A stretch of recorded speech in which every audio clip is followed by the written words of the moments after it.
Hi everyone, welcome back to the Raritan Oratory YouTube channel, and we are gearing up for Lent. You can check out our video giving a little intro and orientation to Lent. We'll link it here. But in the meantime, we have one Sunday left before Lent begins. It's the 8th Sunday in Ordinary Time, and here is our Sunday reflection for this week. A reading from the Holy Gospel according to Luke. Jesus told his disciples a parable. Can a blind person guide a blind person? Will not both fall into a pit? No disciple is superior to the teacher, but when fully trained, every disciple will be like his teacher. Why do you notice the splinter in your brother's eye, but do not perceive the wooden beam in your own? How can you say to your brother, "Brother, let me remove that splinter in your eye," when you do not even notice the wooden beam in your own eye?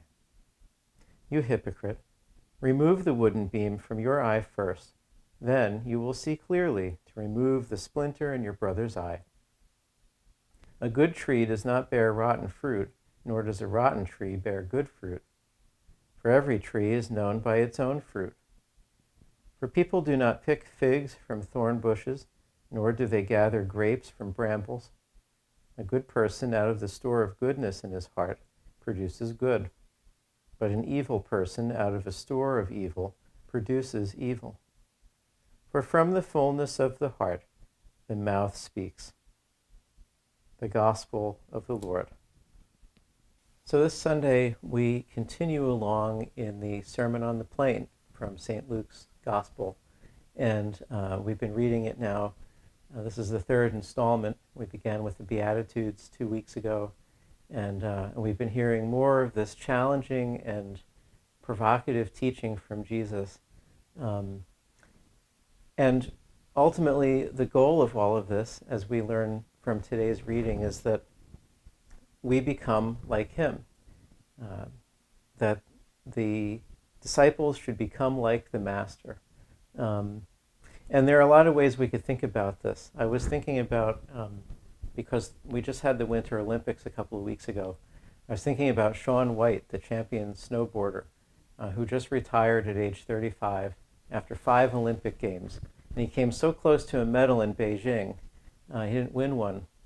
But in an interview, he talked about how he has this great desire to foster the sport that he loves, and especially to mentor young athletes and help them to achieve what he has.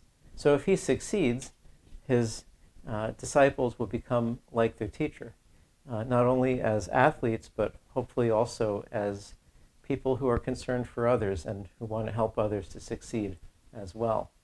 But of course, what we're talking about here is something much greater than all of that, because Jesus calls us to become like him, and because of our participation in his life, especially through our baptism and through the other sacraments, we come to a deep participation in the life of Jesus.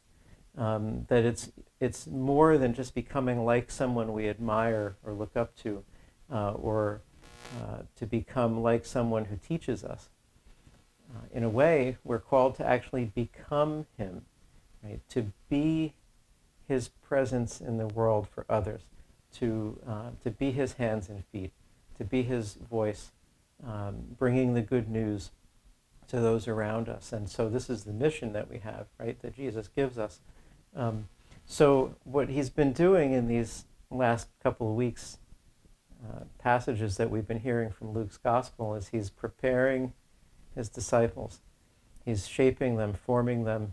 He's forming them especially in humility and in mercy, so that they can go forth with his heart and his vision to help to lead others into the experience of his love and to be transformed by him.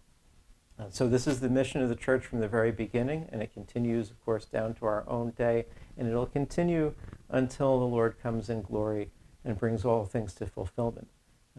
So may we take up also the call to learn from our teacher, to become like him, to grow in grace and in mercy, so that we can be worthy of the mission entrusted to us.